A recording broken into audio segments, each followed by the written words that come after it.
Hello, hello, hello. This is Virginia. In this video, I'm going to talk about Teddy's birth from the point of where I went into the ER. I have my co-star with me again today. Say hi, Teddy.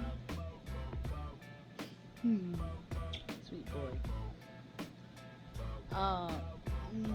Not even kidding, literally the last video, my phone, was it my phone? No, it was my iPad. I was recording on my iPad and it ran out of storage space right towards the end of the video, and so I had to clear up some space and everything so that I could finish recording the video, and because of that I had to do a little bit of editing.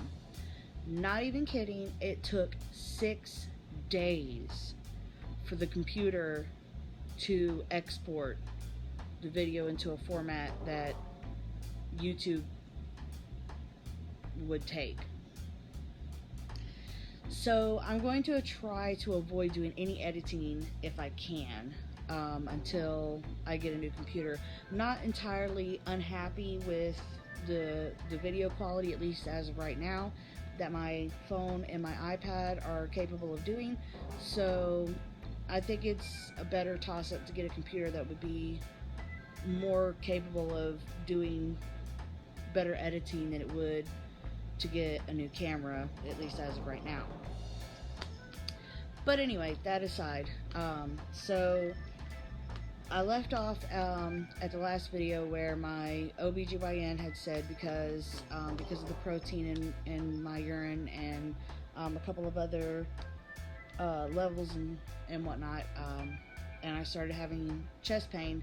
I had gone to the CVS and checked my blood pressure and it was elevated, and he had said to go to the ER, and I said I wasn't going to go to the ER in town because even though I had 2 successful VBACs at that point, the hospitals here in town would not do a VBAC after 2 C-sections. They would automatically take me to have a C-section.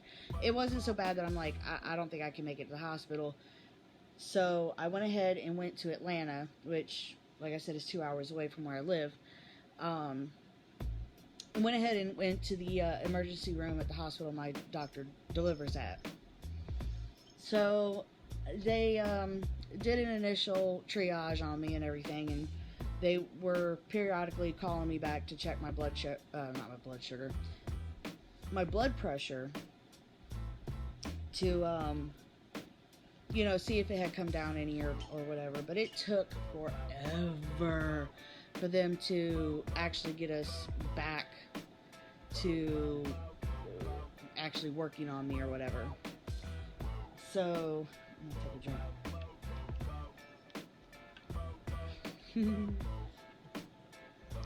Sweet boy.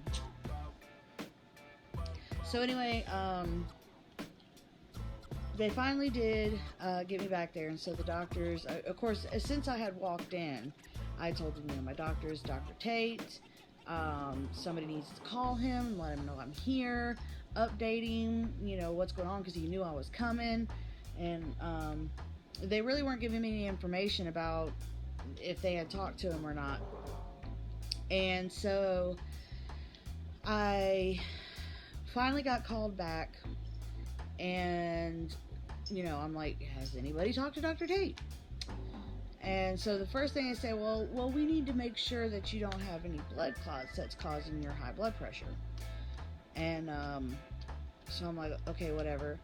And they said, well, we can do an ultrasound on your legs first and check the blood vessels in your legs. And, if all of that looks okay, then, it drops your rate of potentially having blood clots in your lungs by like 50% or whatever. As an indicator. And so they took me back and they did the ultrasounds. They took me to like an imaging lab or whatever, and they did the ultrasound on my legs. They said, oh, everything looks fine there.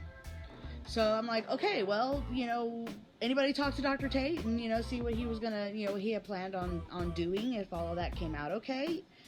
Nobody had any information for me. So then they come and they say, well, we're gonna, we need to do a CT scan with contrast. And I'm like, wait a minute, isn't that radiation? I'm like, whoa. I don't feel comfortable doing that at all. And they're like, well, we can't, do this, that, or the other without doing the CAT scan first, or the CT scan, whatever, on your lungs to make sure your lungs are okay. And I'm like, at that point, I'm like, has anybody talked to my doctor? And I'm like, I am not doing anything. In the meantime, they're running blood tests, they're doing urine tests, they tried to give me some medication to bring my blood pressure down, and that wasn't working. So they eventually, because I was refusing, I was like straight up refusing to do the CAT scan unless somebody talked to Dr. Tate and Dr. Tate said it was okay. Eventually, one of the ER doctors, because I was not budging, one of the ER doctors comes in with his personal cell phone with Dr. Tate on the line, and he's like, sweetheart, we need to make sure that there's no blood clots. And he says it's perfectly okay. He's like, it's as if the baby were born right now and got an x-ray. It won't subject him to anything that's going to cause any major problems or anything. So he's like, you need to have the CAT scan done. He's like, once we do the CAT scan and we make sure everything's okay, we're going to go ahead and induce. And so I was like, well, okay, as long as Dr. Tate says it's okay, I'll do it. So I went and had the CAT scan done, and that came out fine. I didn't have any blood clots or anything. So they sent me up to labor and delivery to start an induction. Now at this point, we left pretty early in the morning to go to Atlanta. By the time they finally finished with me in the ER and sent me up to labor and delivery, it was nighttime. It was like 9 o'clock at night. So they finally, little buddy, look at the happy boy. Look at the happy boy. Yeah. Oh, don't pull my hair. Ah! Don't pull my hair. Don't pull my hair.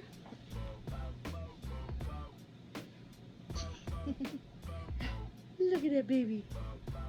Look at the baby. Here.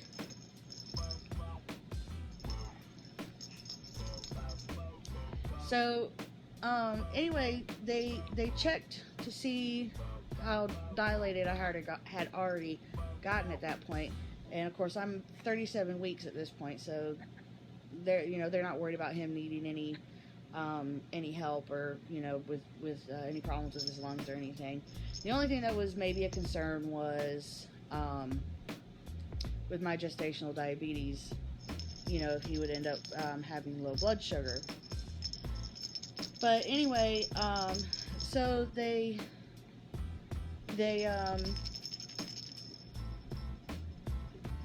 checked me, and I was only at 1 centimeter dilated.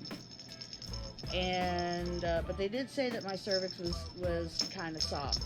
So Dr. Tate, being the kind of doctor that he is, he tries to use as much as he can of things that aren't medicine. Or drugs, I should say, to get labor started. He tries other kinds of methods first, and especially with VBAC patients. And so his first, not line of defense, but his first action was to use a Foley bulb. And the Foley bulb, a Foley catheter is what they use to, do a catheter, and there's a balloon that once they get it in your bladder, they blow it up to keep it from coming out.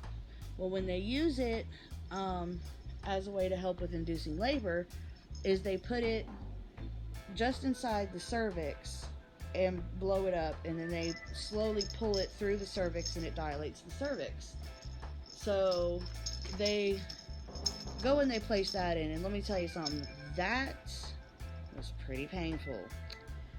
but I was able to hold still as much as possible without kicking anybody or whatever. At this point, he wasn't at the hospital, but he was keeping in close contact with the residents that were overseeing my case or whatever, and you know, he was telling them what to do and whatnot. And so the resident actually said I did pretty good. You know, she said that she'd been kicked before and whatnot trying to place a Foley bulb, but I was able to hold still at least enough for them to get it placed. And so then they blew it up, and it's like about every hour they would come and they'd tug, and then they'd kind of give it a gentle push and tape it to the leg and like leave it there for about an hour, and then they come and tug, and then, you know, put pressure on it and tape it to your leg. And at that point he had me on 1 unit, I guess it is, of Pitocin. So very, very low. Because just something to kind of get the Braxton Hicks to do a little something, like kind of hoping to use the Foley bulb and the Pitocin to kind of work together to get labor going on its own. So, at that point, you know, I was doing a lot of thinking, and I was like, you know, because of how I tore with Daphne and how painful and everything that was, I was like, you know, I am because I've heard induction is a lot more painful than natural labor. I was like, I don't even want to try to do it without an epidural. So I'm like, you know, as soon as I can have an epidural, I want an epidural. And so, but they said I had to wait until there was more of a labor pattern established before I could get an epidural. So they finally, after a few hours, they, you know, tug on the Foley bulb, and it popped out. And so they checked, and they said, you know, you're about 4 centimeters, 4.5, or they said 4.5 to 5 centimeters. And but there wasn't a normal labor pattern yet. So he very slowly, you know, 1 unit at a time, like 1 unit every couple hours, just very, very slowly brought it up. And when I started getting a little bit more normal pattern or consistent pattern, they went ahead and let me get an epidural. And you're so silly. You're so silly. You're so silly.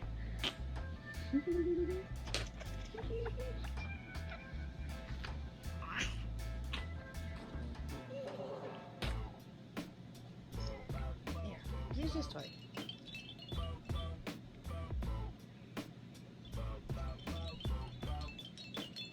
So, anyway, now I have a bad back. I've got some muscle spasms and stuff in my lower spine, really close where they put the epidural in. And so it took a couple of times of them jabbing and it hitting that muscle and causing a lot of pain and whatnot. But the anesthesiologist was like, it's just the muscle. He's like, we haven't even gotten anywhere near the spine yet, so it's not bad placement or anything. He says it's just that muscle that's now I can't even think of what the word is. The muscle that is inflamed or whatever, that's causing the pain while I'm trying to put the needle in. So I kind of had to, by the third time he tried to stick, I had to I just had to hold still. And of course with my anxiety and everything, it terrified me, because with the first epidural I had, or the only other epidural, it was the first epidural I had, it was with Lizzie. That guy didn't place it right and caused a lot of pain. And so, sir? Here, wanna play that? Look. Well, that one. So, because of my anxiety and everything, I was crying the whole time, and it wasn't even so much the pain as it was that I was just terrified.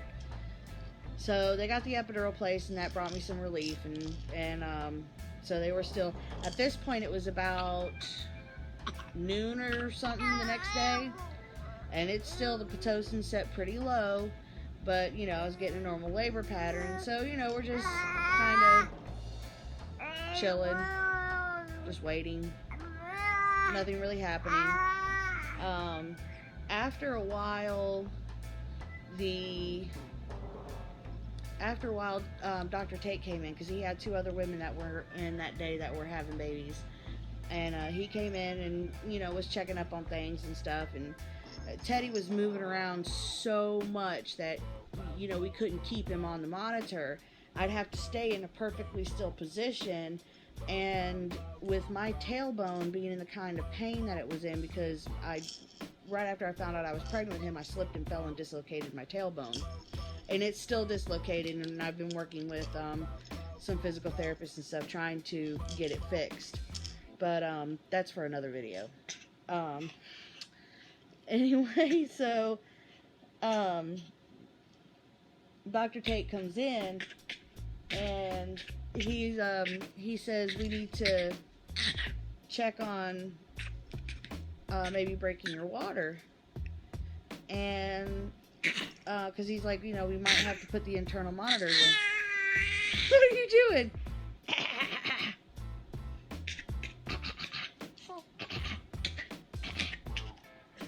He's so crazy.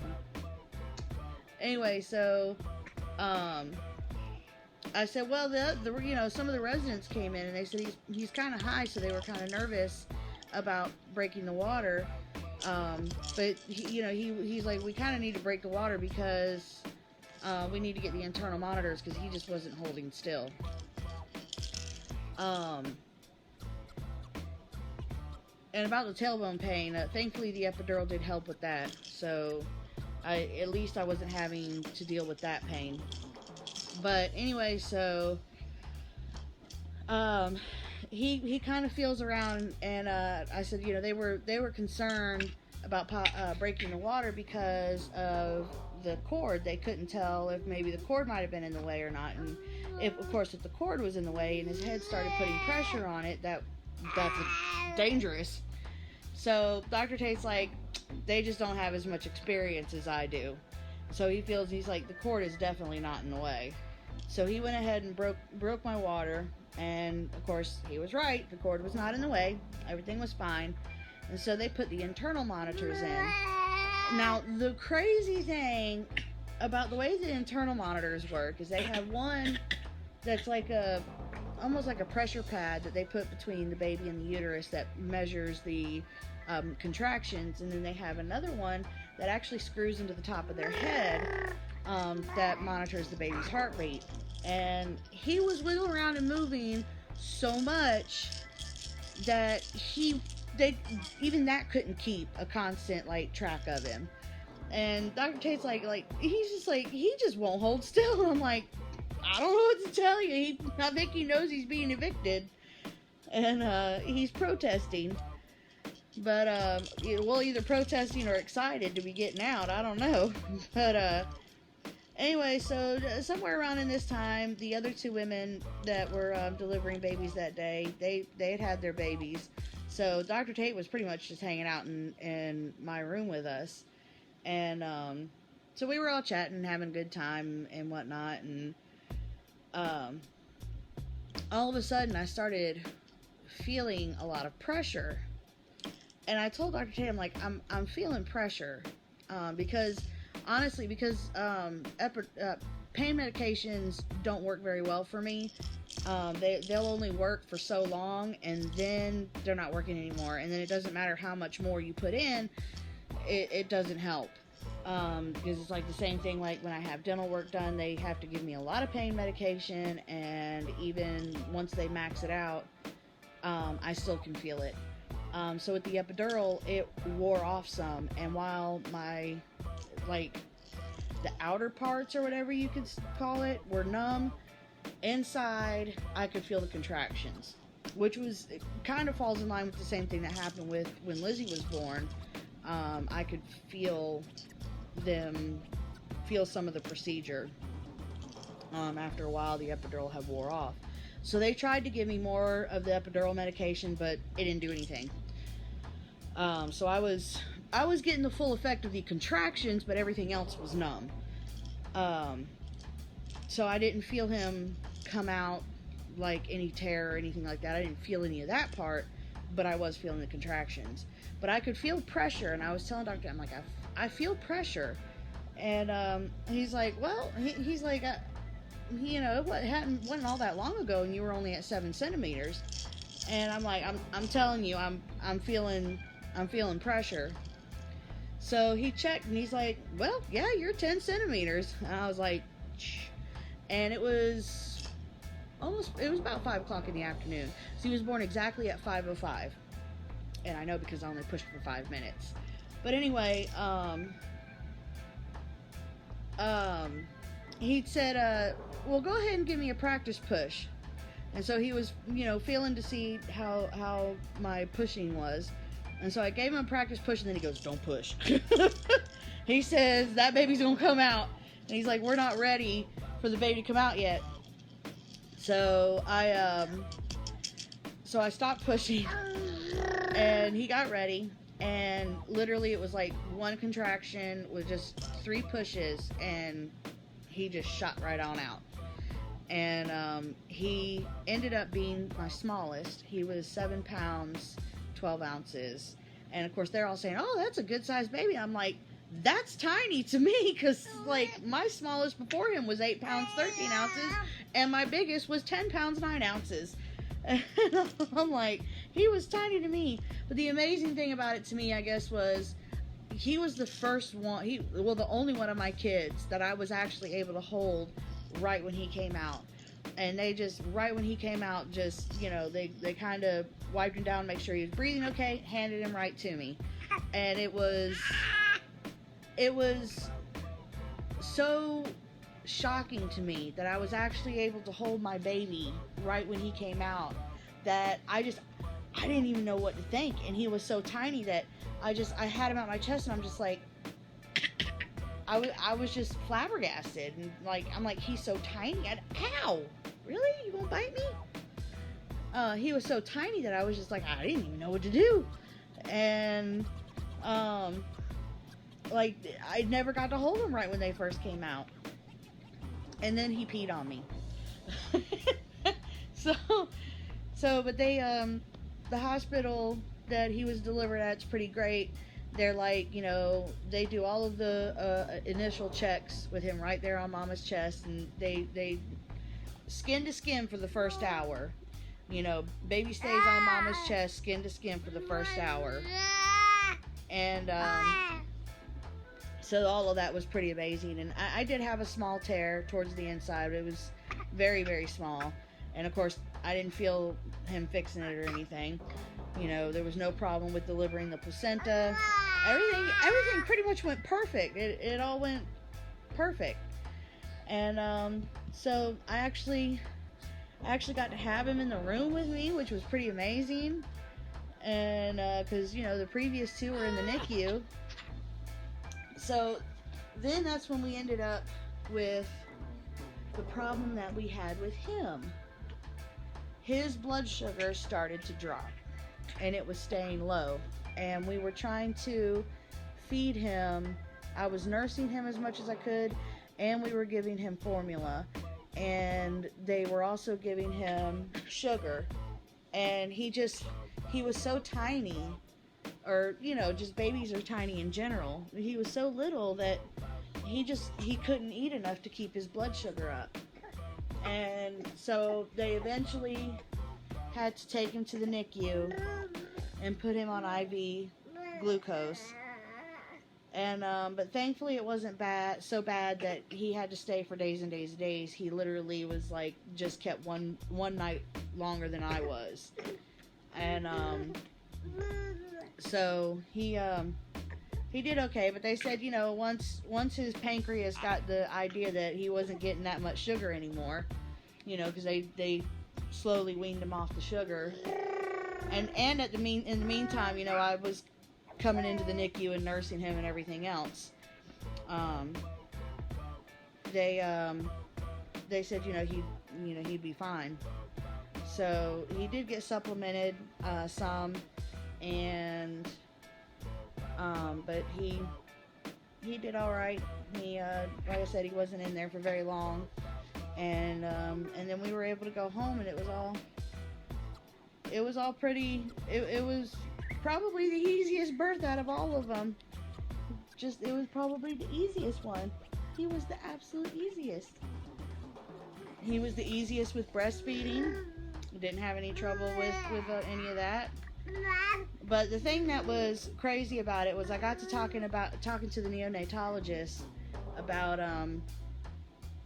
why his blood sugar was going low, and I told her kind of what all happened with the MFM, and them not wanting to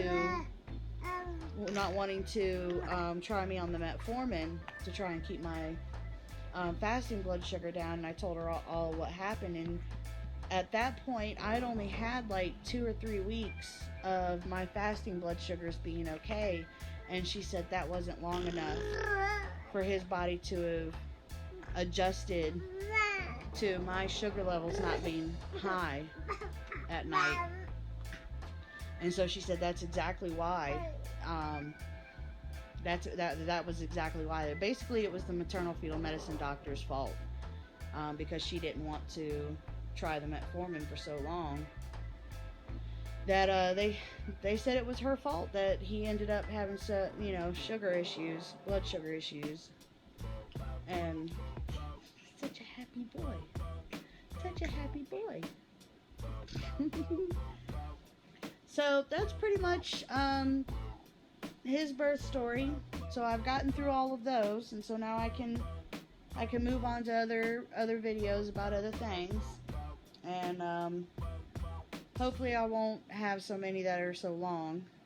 This video I'm going to leave up for a couple of days, and then I will officially change the name of the channel from Tpfastback to VKP Media. So